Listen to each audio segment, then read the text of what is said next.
Assalomu alaykum aziz kitobsevar do'stlar. Buloqboshi tuman axborot kutubxona markazi sizlarga qiziqarli kitoblarni tavsiya etishda davom etadi. Qo'limdagi ushbu kitob Radifishning Jaloliddin Rumiy kitobidir.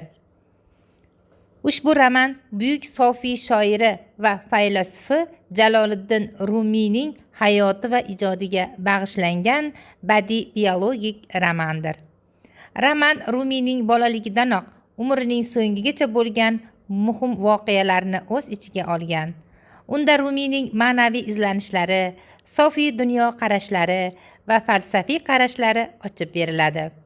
Shuningdek, muallim Rumiy asarlaridan parcha va iqtiboslar keltirib, uning ichki dunyosini tasvirlashga harakat qiladi.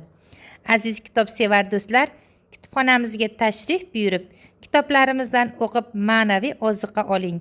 E'tiboringiz uchun rahmat.